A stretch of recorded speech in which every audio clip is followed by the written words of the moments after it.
how have you also modeled worship to your family? I know Joel, for instance, is the primary worship leader at Hillsong, and obviously all three of your children are in ministry, serving in big ways here at Gateway. So how have you modeled worship to your family to where they've caught it and they're doing the same now? I don't know, I've never tried. Just been ourselves, built the church, loved God, loved people, loved life. And, you know, if you talk about Joel, you know, all our kids are serving God, all of our kids are serving God in our greater ministry, New York, Los Angeles, and now in Australia. But one time, our church was singing this song called Every Day. I don't know whether you remember that song, Every Day it's you I live for. And I'm like, who wrote this song? And someone said, Joel. And I said, Joel who? I mean, I literally didn't see it coming. I did not see it coming. Joel was always very artistic, very creative. But I used to take him to piano lessons and I had to stop and wait to make sure he went in. Like he just, he spent a lot of time in Rolling Stone magazine.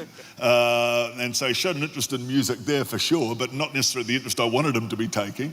And so, yeah, it's, you know, in terms of the way that we've modeled it to our family, I think we've just been very authentic in our own relationship with Jesus and in our love for God and His church, and raised our kids the same way, and God's been good. Yeah, I agree totally. It's being the same person at home that you are at church.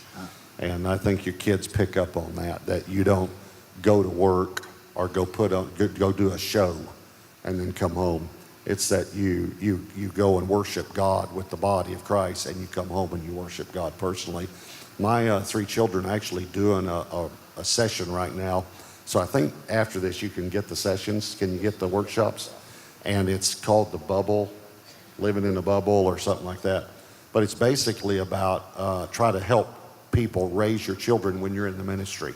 And they're talking about things that Debbie and I did. For instance, we never ever said to them, hey, you don't do that because you're the pastor's kid. We never said that. We said we don't do that because that's not the right thing to do. That doesn't honor God. These are the reasons we don't live that way or do this or something. So I think exactly what Brian is saying is an authentic pastor can raise authentic kids. That's wonderful. Yeah. You touch on another one of my little theories here, if you don't mind me saying it, but you know, people always talk about God first, then family, then church, which clearly God's first and family are everything. However, I've always tried to not let our lives be that boxed.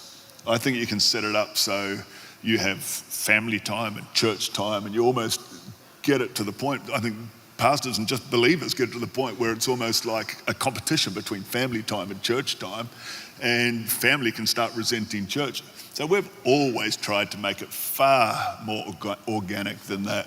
And really, we've just lived our lives where serving Jesus and building the church has been a big part of our lives, and we just included our family in the journey. And I'm big on what you said, and that is there should be no sense of entitlement about pastors' kids. And there should be nothing in us that somehow build that into them. And all of my kids, I don't know whether I'm answering the question anymore, but all of my kids have literally proved themselves, like everyone else, within the life of the church.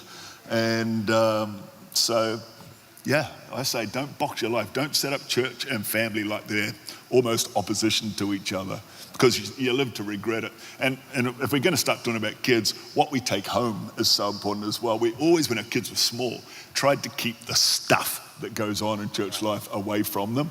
So the politics, what's her name might have been saying about anything, you know, we try to keep all that stuff away. And from them, I get amazed at what parents talk about in front of their kids. And then you wonder why they grow up and they've got attitude towards church.